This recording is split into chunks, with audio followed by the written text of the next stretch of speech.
Welcome to the Carolina Weather Group. This is show number 305, and we're very happy to have Mr. Tom Niziol on with us. You've probably seen Tom on the Weather Channel. He's a winter weather expert, has since retired, but finds himself close to the Carolinas.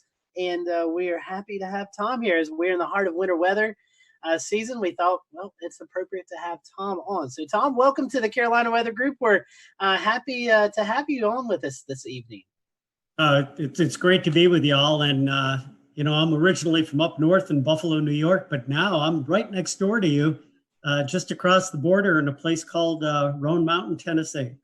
Yes, Roan Mountain, Tennessee. You probably heard about that on the show here. Ricky Matthews, meteorologist up in the Bristol, Tennessee area, talks about Roan Mountain, as does Evan Fisher, who goes up several times throughout the winter season to do some snow chases. So you've heard about Roan Mountain, so now you can kind of put a face with the place tonight. So, Tom, you have been dubbed the winter weather expert at the Weather Channel.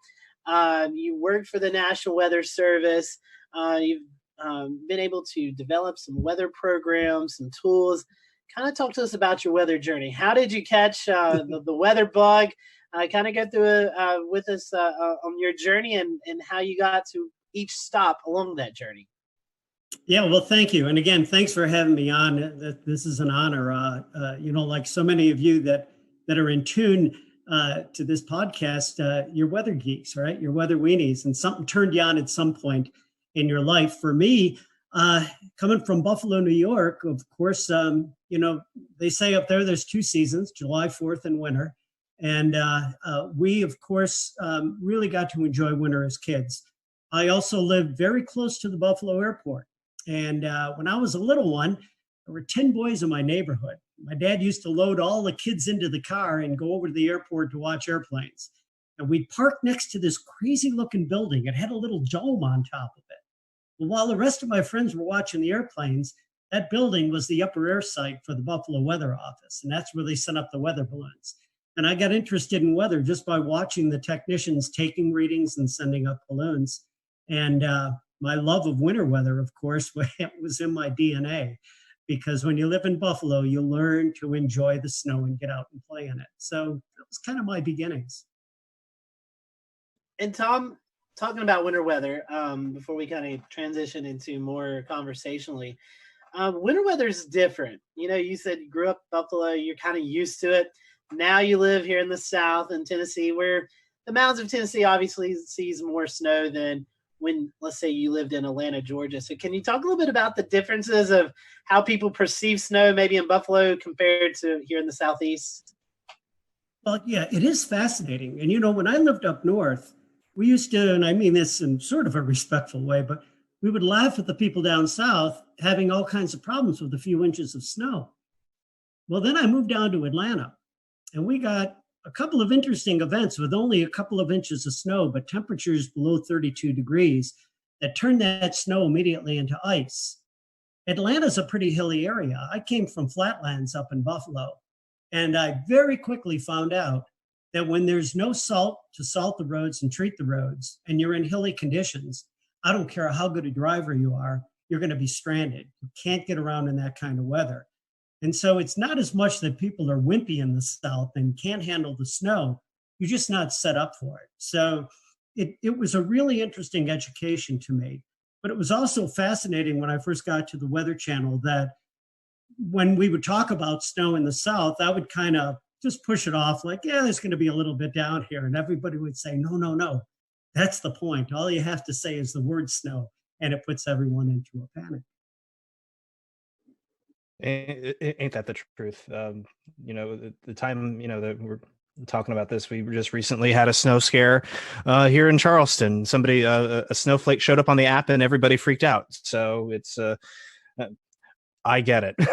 I lived down here a long time, and it just freaks everybody out. So let's talk a little bit about you started, you really got your big time in weather before you came to the Weather Channel. You were at the National Weather Service up in Buffalo. You were up there, did a lot of really, a lot of really cool things that we're going to talk about here later in the show, such as Buff Kid, and but also naming winter storms was something that came out of the Buffalo office, as I recall. Want to talk a little bit about that and just how that, and just your time up there and how the winter storm names came to be. Well, let's start with career real quickly here. It's great to be in the right place at the right time. When I graduated from college with a bachelor's degree out of State University of New York in Oswego, one of the lake effect snow capitals of the world, I worked research for about 3 years in the Buffalo area in atmospheric science, and then transferred over to, at that time, the Weather Bureau, now the National Weather Service office in Buffalo. And, immediately began this interest in lake effect snow, this crazy type of snowstorm where it can be snowing in one part of your town with 2 feet of snow, and 10 miles away, you could have green grass. I was born and raised with that, but I didn't understand it that well. So getting into the Weather Service office in Buffalo really sprang my career into learning more about lake effect snow. And, as I went through that career there, a 32-year career, I went from a forecaster to a science officer and eventually the meteorologist in charge there in Buffalo. Great time, just a wonderful time to work in an office where so many people had an interest in winter weather. And, we developed a lot of tools to help predict winter weather. So tell me a little bit about, you worked on some really innovative things, including BuffKit. And BuffKit is, we love it here for fog prediction, smoke dispersal, things like that. Talk a little bit about, what that was like, seeing that get off the ground and how that has been applied across the weather enterprise. Yeah, BuffKit. It's a fascinating story about a tool that was developed by forecasters for forecasters in the operational environment. Way back when I started in the Weather Service, there were only very basic computer models with very basic information. But in getting to network with people from Washington, D.C., we were able to pull much more data out of the computers at Washington and be able to develop programs that would display that information and that data, forecast information on an hourly basis from computer models that up to the point in my career, you only got information and weather forecast at 12-hour intervals at just the mandatory levels in the atmosphere. So we had this plethora of tremendous amounts of data that were coming into our offices, but no way to really display them. And we developed this tool called BuffKit. I was in on the ground floor with the development of that. But the guy who was really responsible was a guy by the name of Ed Mahoney that still is in the National Weather Service at the Warning Decision Training Branch out in Norman, Oklahoma. Ed was an amazing programmer. Came in as our science officer to Buffalo. And over the course of about 1.5 years, it turned into this magical laboratory right within the forecast office. We would say to Ed, we want a tool that's going to help us predict fog, or maybe predict strong winds with momentum transfer down through the atmosphere. Ed would look at the data, go into his office, sit down at the computer like Scotty at the computer in the Enterprise, right? And just type away. And about 3 hours later, come out with another tool that we added to this toolkit designed in Buffalo, and hence the name BuffKit. I wanted to get back into one of the topics that we brought up a little while ago, which was lake effect snow. So Buffalo being on the eastern side of Lake Erie, we all have heard stories about just some of the amazing amounts of snow that fall from lake effect snow in the Buffalo area. Specifically, a couple of years back, there was about 5 feet of snow that fell during one event. That it was forecast. It was a huge event. But talk to some of our viewers about what is lake effect snow and how you understood it in your office. How did you forecast for that? Lake effect snow, of course, when we talk about lake effect, it's mainly in reference to the Great Lakes, though it can occur in bodies of water all around the world. Essentially, they're a snowstorm on about the scale of a summertime thunderstorm. So they can only sometimes be just a few miles wide across the length of a band of snow that comes off the lake itself. The snow develops as cold air comes across that relatively warm water of the Great Lakes. So you may be moving air at maybe 10 degrees Fahrenheit across a lake that's 40 degrees. You get a tremendous amount of latent heat release and heat and moisture that actually rise off the lake into that air.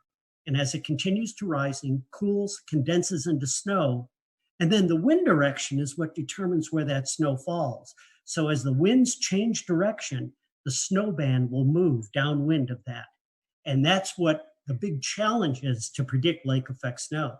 You got to think about the fact that you're predicting for one side of a city, maybe 2 feet of snow, whereas your friends that live on the other side of the city may see no snow at all. So it was a tremendous forecast challenge. And early on in my career, it was long before you guys were, some of you may be on the face of the earth, computer models were at a much lower resolution because you didn't have the computer power to work with these models.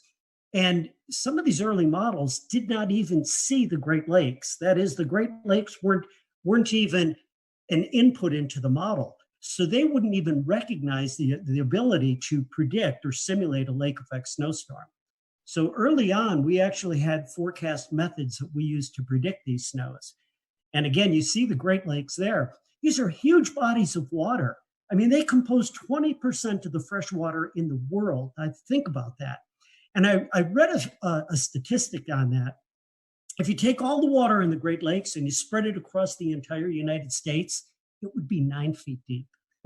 So put that in your head and think about it. These are huge volumes of water, and they actually control the weather, and not only on a local scale, but on a regional scale across the eastern United States. And yes, and we may touch on this a little later, if you get the right wind direction off the Great Lakes, you can actually see lake effect snow down along the Appalachians.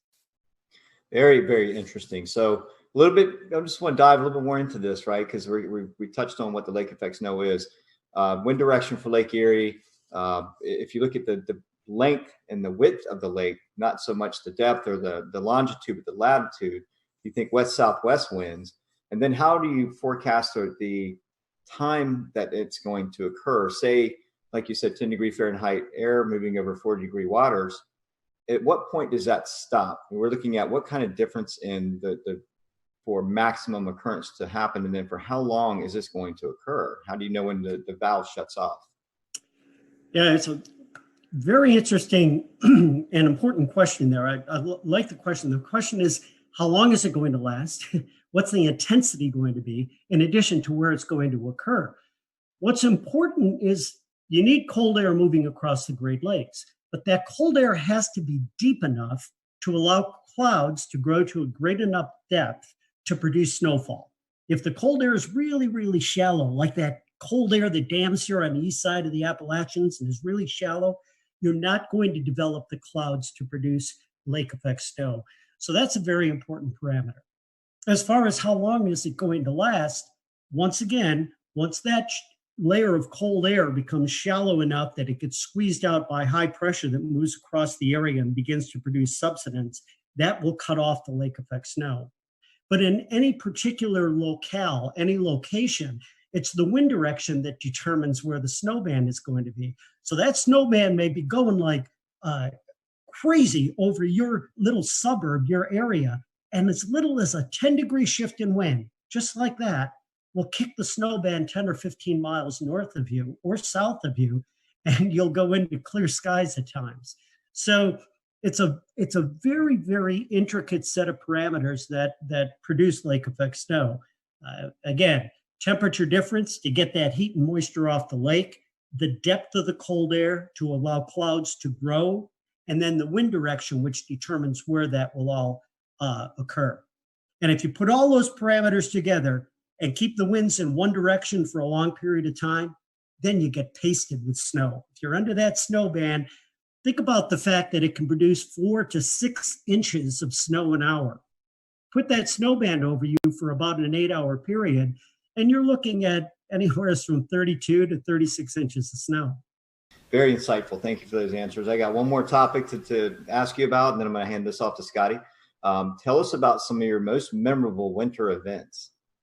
Being from up north, probably can give you one a year from up there. But, and again, many of you too young to remember this, but one of the coldest winters on record in the eastern United States was back in the winter of 1976-77. And in January of 1977, everything came together in the right or wrong place, depending on how you would define it, at the right place at the right time into upstate New York, western New York off of Lake Erie, and produced a 5-day blizzard known as the Blizzard of 77 in Buffalo, New York.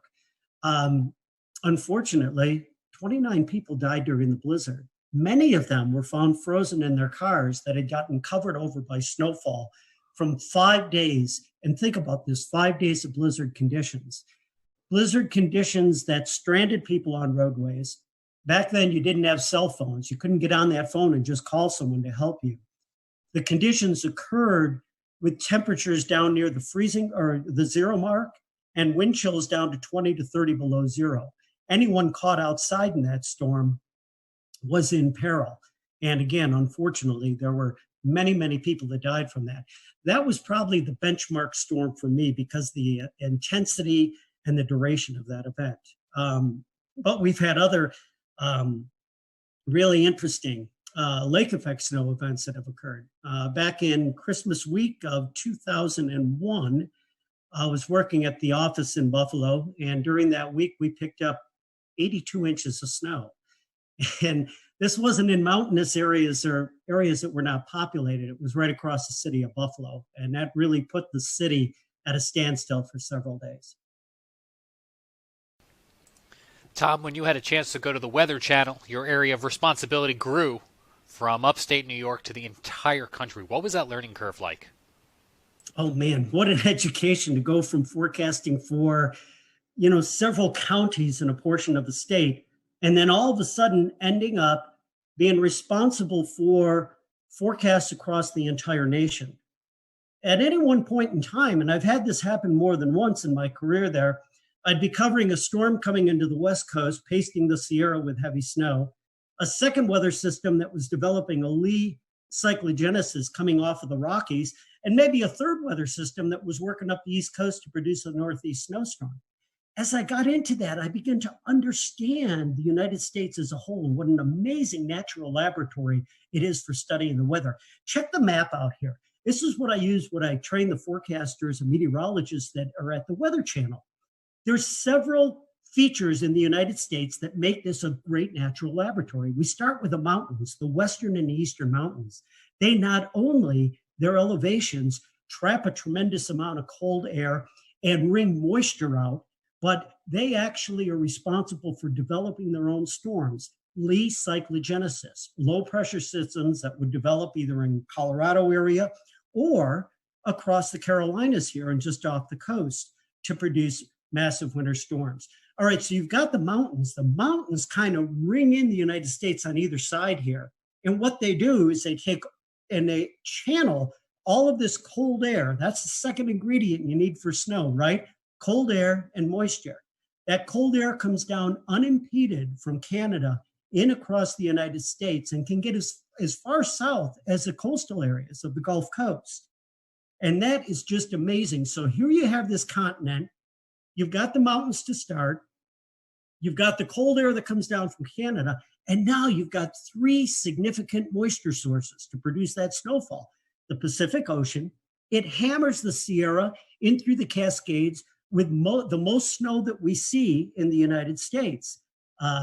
Paradise Ranger Station up Mount Rainier in the Cascades gets over 1,000 inches of snow in some seasons. Think about that fact. Now, that's your first source of moisture coming off the Pacific. Your second source is the Gulf of Mexico. What an amazing source of moisture that comes northward into that cold air and is responsible for the tremendous snowstorms we see from Colorado working its way right up into the Great Lakes region. And down in the southern United States, that cold air can be shallow enough that the Gulf air rides over it to produce some major ice storms. And then we've got our next feature, and that is the Atlantic Ocean. We're all familiar with that because that's what's going to fuel a lot of the snow that occurs here along the east coast of the United States. And by the way, what I call the turbocharger is the Gulf Stream.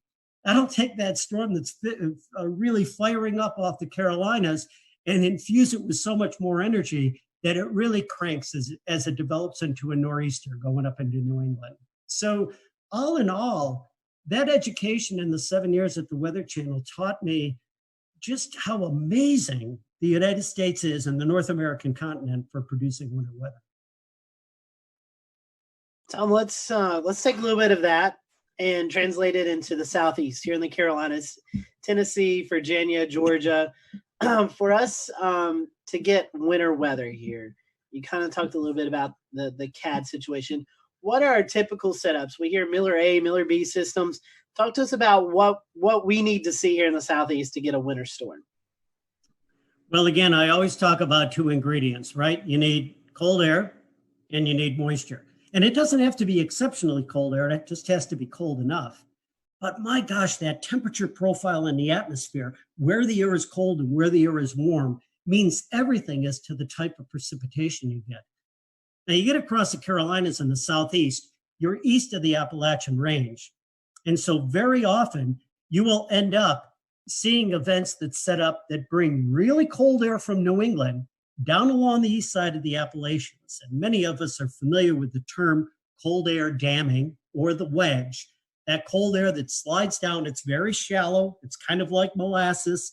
It moves its way down along the east side of the Appalachians and it sits in there. All right, there's ingredient number one. We've got the cold air. If the cold air is really, really shallow, then that can be a real serious issue for the Carolinas. Because ingredient number two is typically going to be a system that is coming somewhere out of the Gulf of Mexico. Well, we talk about the Miller Type A, Miller Type B systems, but let's keep it even more basic than that. Low pressure system coming out of the Gulf of Mexico is bringing all of this moisture northward along the east coast of the US. And it's not exceptionally cold. There's a lot of moisture there, but it's relatively warm. Oftentimes we see in the Carolinas that this moist air will move northeastward along the coast. And what I've got next to me is one of the most interesting storms I had looked at in the years that I had worked with snowstorms and ice storms along the southeastern part of the United States. And this storm is back from December 2nd through 4th. And I think this was back in, trying to look at the exact date on there. I can't see it on there. I think it was 2002. Mm-hmm. That's right. This is one of the worst ice storms that occurred in the southeastern United States in many, many decades. In fact, in the Raleigh area, I think you had over an inch of ice that occurred from this storm. There were hundreds of thousands of people without power. I believe there were 24 deaths attributed to this storm. But it's a classic setup from a meteorological standpoint here. You've got very cold air to the north of that storm that comes down along the east side of the Appalachians. It's very shallow. You bring warm moist air above that. What will happen is snow starts high up in the atmosphere. It melts as it comes down into that warmer air. And then when it hits that cold air right near the surface, it ends up hitting anything that's below the freezing mark and instantly freezing. And because there was so much moisture with this storm, it moved relatively slowly. So there was a long duration. That combination of cold air at the surface and warmer air aloft produced what again was an epic ice storm there. As of here in January, mid to late January, much of the East Coast, Southeast, I would even say the Tennessee Valley, has not really seen a lot of winter weather. We've had really warm conditions. As we go back, I know for a lot of locations in western and central North Carolina, it's been over 400 days. You'd have to go back to December 2018 since we've seen measurable snowfall outside of the mountains. Obviously, the mountains have seen some snowfall. What is contributing to that? Why do you think over the last couple of years, it seems like the snow chances are decreasing in much of the Southeast? Well, obviously, there can be a number of parameters that contribute to that. You can certainly have weather patterns that operate on many different scales, from more of a local or regional scale to a hemispheric scale that certainly modulate the winter weather across different parts of the globe and across our latitudes. You know, we've had up to this point, two relatively mild, and I might say very mild winters across the southeastern U.S. We've had a jet stream that has been defined by oftentimes a trough in the western U.S. and a ridge over the eastern U.S., which is not allowing much in the way of cold air to get down into this part of the world. But you can't neglect the fact that all this is occurring on a background of a warming globe. And that climatic change, that warmth, is going to produce certain results. We don't know exactly what that is contributing to in the way of modulating our seasonal weather patterns here, but it certainly has to be doing something. We'll often look at other factors on a large scale that help to modulate seasonal weather across parts of this continent. ENSO is one example, okay? And we're always quoting El Nino or La Nina, whatever phase of ENSO that we might be in, and looking at that as a possible modulator for seasonal forecasts across the United States. But there are so many other factors that come into play from mid to high latitudes. And when you talk about the eastern United States, you talk about other factors that can influence that pattern in the season. It could be anything from ice cover in the Arctic to snow cover in Siberia, to other factors that influence the mid and high latitude flow across North America. Features that are indexed or measured by things such as the NAO, North Atlantic Oscillation, the Arctic Oscillation. Those types of factors in there also play a role in the seasonal weather. But there's no doubt that the past 2 winters here, I mean, for someone like me who's a snow lover, it's been few and far between. Even extrapolating that over the last decade or so, we kind of transitioned to northwest flow snow and how that pertains to the Carolinas. There's been a serious decrease in bigger northwest flow snow events over the western North Carolina, eastern Tennessee area. That affects you because you've just recently moved to Roan Mountain, a place of legend in the Northwest Flow conversation. Can you tell us a little bit about what it's like to live there, and also how Northwest Flow snow is similar to lake effect snow? Yeah, well, again, I'll go back to the fact that you need two ingredients, right? For snowfall, you need cold air and you need moisture. And there's a couple of ways that you can get cold air. You can move to the far northern parts of the country to get in where it's colder, right? Going up toward Minnesota or Maine in those areas. But you can also get to colder air by elevation. All you have to do is go up in the atmosphere. And so that's why these mountainous areas are so great for skiing, right? Because the temperature drops about 3 degrees per 1,000 feet on average. And so as you get up in elevation here, there's a much better chance for the precipitation of fall as snow. You talk about northwest flow events. These are winds, northwest winds that will come down across the Appalachian Range and produce snowfall. The Appalachians run from the southwest to the northeast. So if you have a northwest wind, it's hitting that mountain range just about perfectly perpendicular, isn't it? And that's the best chance to get lift in the atmosphere, to get what we refer to as orographic lift. And that lift can help squeeze out any moisture in the form of precipitation across the windward side of the mountains, where that wind is coming from. But what's interesting is northwest flow also emanates from an area called the Great Lakes. And so oftentimes, if the flow is very well aligned, it comes off the Great Lakes, you can actually get channels of moisture that will propagate hundreds of miles downstream. When that little area of moist air is moving along and it gets that little kick going over the mountains, that's when the snow can get kicked out. And so oftentimes we get some pretty significant snow events in what otherwise would not be a snowy setup across this part of the world. Well, Tom, we've certainly appreciated your time tonight. If our followers want to follow you on social media, I know you like to tweet and you tweet out articles. How can they do that? Well, I'm it'll be at Tom Niziol, and you'll be able to get to me there on Twitter. And I have my Facebook page as well. And if you're interested in snowflakes, I have a Facebook page called Mother Nature Snowflakes. So you can hit me at all those spots. And I'll friend you for sure. Awesome. Well, go follow Tom on social media. Great follow. Check out his snow photography. Hopefully we can get you a few more snow events up there in the East Tennessee Mountains before winter ends. And we've appreciated you being with us tonight. As always, we thank you for watching the Carolina Weather Group. Remember to like and subscribe our podcast. Send us any requests. If you have any guests or topics you'd like for us to talk about, send them our way. Until next time, have a great one.